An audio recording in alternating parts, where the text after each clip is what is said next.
Hello दोस्तों, मैं हूं मीनू और आप सभी का स्वागत है इस चैनल कारवाएं इश्क पर, जहां इश्क की कई दास्तां चलेंगी और अपना एक नया कारवा बनाएगी, जिसके गवाह आप सभी होंगे।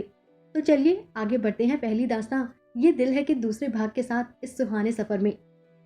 बृजमोहन जी ने स्कूटर साइड में लगाया और शामली से बोले, बेटा हमारा एक पढ़ाया हुआ बच्चा है, बहुत अच्छे खानदान से है और बहुत ही सभ्य है। वो तुम्हारा सीनियर होगा, बहुत ज़्यादा पहुंच है उसकी।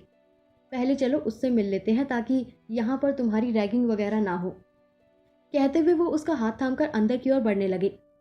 वैसे तो गार्ड आमतौर पर अंदर जाने नहीं देते, लेकिन उनके हाथ में फीस रिसिप्ट थी तो उन्हें जाने दिया गया।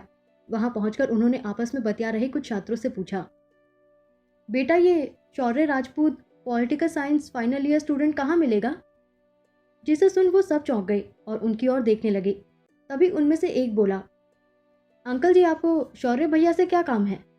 जिस पर वो कुछ कहते उससे पहले ही पीछे से एक साथ कई सारी राजपूत मोटरसाइकिल की आवाज आने लगी। इतना शोर सुन वो दोनों पीछे मुड़े तो सामने सबसे पहली बाइक पर सफेद कुर्ता और जीन्स पहने लगभग 6 फीट लंबा गोरा चिट्टा लड़का उसे चलाते हुए एक मुस्कान के साथ उसी ओर आ रहा था। आंखों पर चश्मा चढ़ाए उसी वक्त वो किसी फिल्मी हीरो से कम नहीं लग रहा था। शामली भी एक पल को उससे अपनी नजरें हटा नहीं पा रही थी। इस वक्त पीछे आती बाइकों से शोर गूंजा, हमारा जीएस कैसा हो, शौर्य भैया जैसा हो। और यही नारा बार बार दोहराया जा रहा था जब तक बाइक नहीं रुकी। तभी पहली बाइक पर बैठे लड़के की नजर बृजमोहन जी पर पड़ी। उन पे नजर पड़ने के अगले ही पल उसने अपनी आंखों से चश्मा उतारा तो उसकी कांची आंखें नजर आने लगी। फिर वो बाइक रोक और उतरकर उनके पास आकर उनके पैर छूते हुए बोला, अरे सर आप यहाँ? कुछ काम था तो हमें बुला लिया होता, आपने क्यों तकलीफ की? उसकी बात सुन बृजमोहन जी मुस्कुराकर उसका कंधा थपथपाते हुए बोले, ऐसा नहीं है शौर्य बेटा, हमें तुमसे जो काम था वो यही हो सकता है। दरअसल हमें तुम्हारी मदद की ज़रूरत है, अगर हो जाती तो हम निश्चित रहते। उन्होंने ये कहा तो वो मुस्कुराकर बोला, अरे कैसी बात कर रहे हैं आप सर, आपकी वजह से हमें हमारे सब्जेक्ट से इतना प्यार है और हम खुद पॉलिटिक्स में उतरे, भले ही छोटे लेवल पर सही, पर हम मानते हैं कि हम जो भी कर रहे हैं आपकी दिखाई दिशा के अनुसार ही कर रहे हैं, इसलिए आप मदद मत मांगिए, बस हुक्म कीजिए।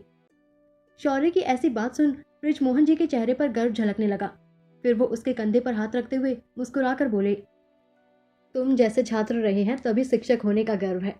खैर आज हम इस काम से आए थे कि हमारी बेटी भी यहाँ राजनीतिक विज्ञान विभाग में पढ़ने आई है, तो हम चाहते हैं कि तुम थोड़ा ध्यान रखना ताकि रैगिंग वगैरह ना हो।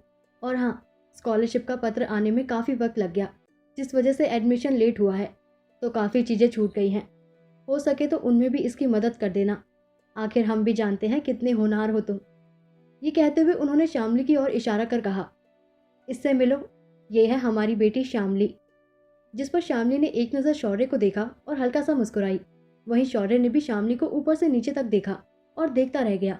आखिर पहली बार था जो कानपुर यूनिवर्सिटी में कोई लड़की साड़ी पहनकर आई थी, वो भी 2000 के दौर में, जहाँ लड़कियों को पतलून और शॉर्ट कुर्ती से ही फुर्सत नहीं। उसे देखते हुए शौर्य अपने मन में बोला, श्याम सी सलोनी शामली, नाम और रंग खुद खूबसूरती का वर्णन कर रहे हैं। सोचते हुए उसने शामली के नए नक्श पर गौर किया। पतली नाक, सांचे में ढाले हुए होठ, हिरनी सी आंखें, उस पर से भूरे रंग की। ये देखकर वो दोबारा मन में बोला, लगता है हमारे श्याम सुंदर ने खुद का ही एक प्रतिरूप अपने ही वर्ण में भेज दिया। और ये सोचते हुए उसके चेहरे पर एक हल्की सी मुस्कुराहट उतर आई और उसकी नजरें शामली को छोड़ ही नहीं रही थी। वहीं शामली अपने चेहरे पर एक टक उसकी नजरों को महसूस कर नजरें झुकाए बस शर्मा रही थी। उसके गाल भी सुर्ख हुए थे, पर उसका वर्ण उसके लिए कवच सा काम कर रहा था इस समय, जिस कारण उसकी सुर्खी का पता नहीं चल रहा था। लेकिन शौर्य जो उसे काफी पैनी नजरों से देख रहा था, उससे वो हया छिप नहीं पाई। उस हया को देख वो अपने मन में बोला, ऐसा लग रहा है कि शाम को लज्जाते हुए देखना है तो इन्हें देख लो। ये सोचते हुए भी वो अभी भी शामली को देख रहा था कि तभी बृजमोहन जी बोले, तो हम यही उम्मीद करेंगे बेटा कि तुम थोड़ी मदद भी कर दोगे और ख्याल भी रखोगे, बाकी हम चलते हैं। कहते हुए उन्होंने इसका कंधा थपथपाया और फिर शामली से बोले, शाम को हम ही लेने आ जाएंगे, आज बस से आने की जरूरत नहीं, अगर देर हो जाए तो कुछ वक्त गेट पर इंतजार कर लेना। जिस पर वो धीमी आवाज में बोली, जी पापा ठीक है। शौर्य जिसने इतने वक्त में पहली बार उसकी आवाज सुनी थी, वो दोबारा अपने आप में बोला, सारे लक्षण अपने हमारे श्याम सुंदर से लेकर आई क्या आप? नाम भी उनसा, फंड भी उनसा, और आवाज़ में मिठास उनकी मुरली जैसी।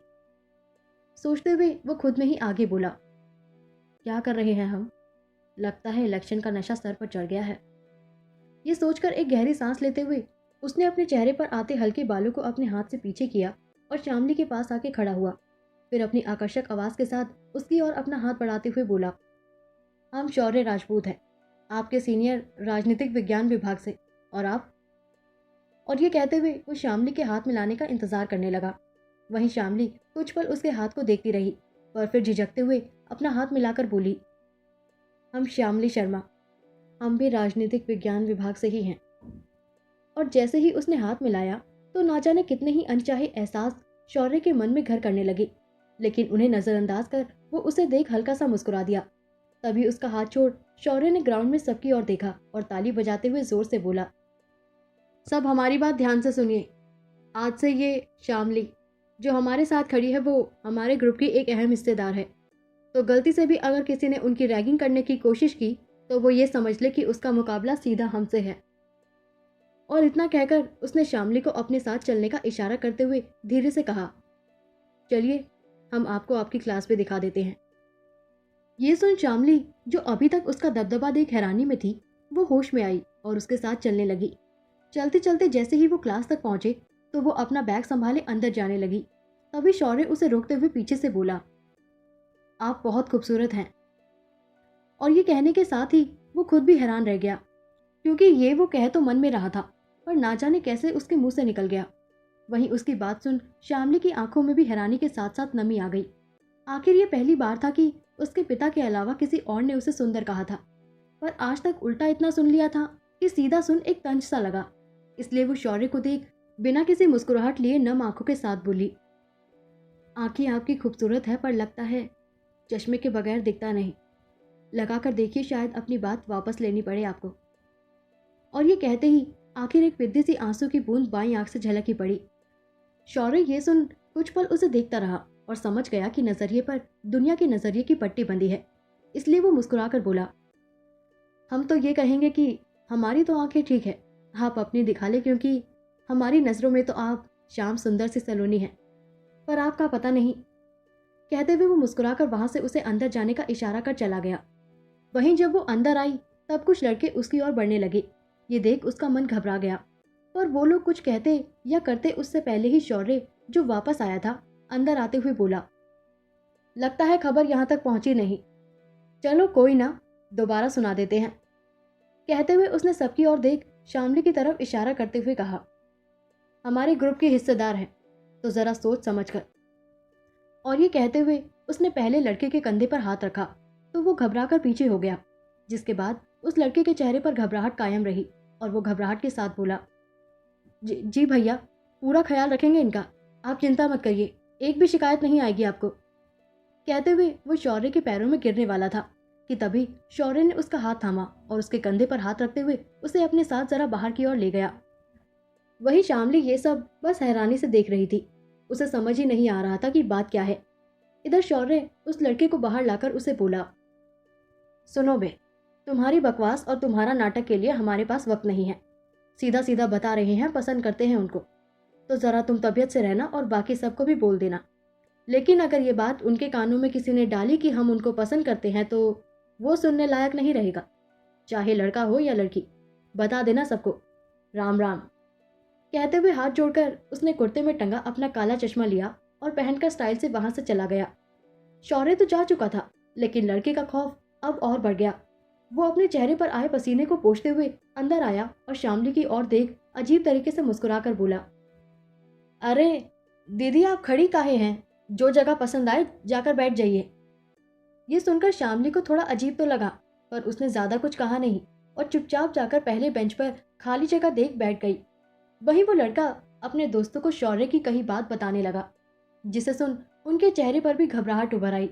वो लोग कुछ और कहते उससे पहले ही प्रोफेसर अंदर आ गए लेक्चर लेने के लिए। राजनीतिक विज्ञान के प्रोफेसर ने लेक्चर लेना शुरू किया, पर शामली का ध्यान लेक्चर में कहाँ था। उसका ध्यान तो अपने कानों में गूंजते हमारी नजरों में तो आप श्याम सुंदर सी सलोनी है वाले इन शब्दों पर था, जो शौर्य ने उससे कहे थे। उन्हें सोच सोच कर वो मुस्कुराई जा रही थी। आखिर ये पहली बार था कि किसी ने उसकी तारीफ की थी, और वो भी सच्चाई से, जो उसकी कांची आंखों में नजर आ रही थी। वो इसी तरह खोए हुए अपनी नोटबुक, जो कि उसने प्रोफेसर के आते ही निकाल ली थी, उसमें डॉट पेन से आकृतियां बनाने लगी। तभी प्रोफेसर, जो बोर्ड पर कुछ लिख रहे थे, वो उस ओर मुड़े और उसे इस तरह खोए हुए देख बोले, हे यू न्यू स्टूडेंट, जो हम पढ़ रहे हैं लाइसेंस राज, उसके बारे में कुछ बताओ। कहते हुए वो शामली को घूरने लगे। वहीं शामली उनकी आवाज से होश में आई और खड़े होकर बोली, सर, जितना हमें पता है उसके अनुसार लाइसेंस राज जो था, पहले भारत की आर्थिक व्यवस्था को बेहतर करने के रास्ते में एक रुकावट बन रहा था, क्योंकि उसमें कोई भी उद्योग शुरू करने से पहले सरकार की अनुमति लेनी जरूरी थी, और इसमें भ्रष्टाचार भी भरपूर होता था, जिस वजह से कई अंतर्राष्ट्रीय उद्योगों ने भारत से वापस जाने का मन बना लिया था।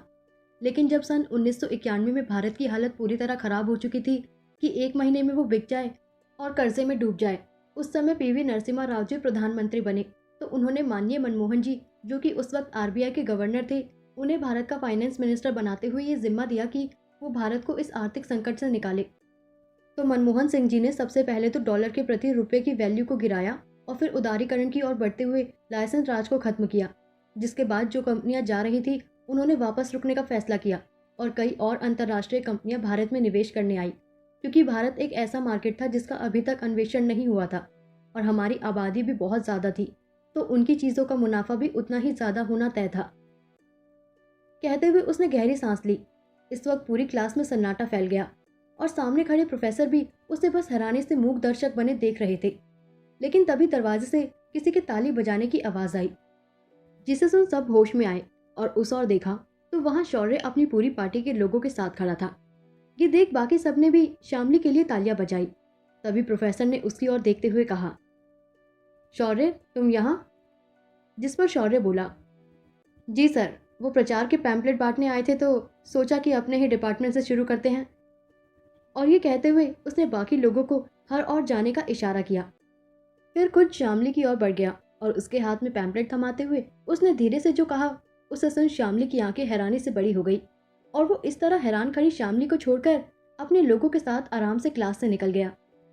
क्या कहा होगा शौर्य ने?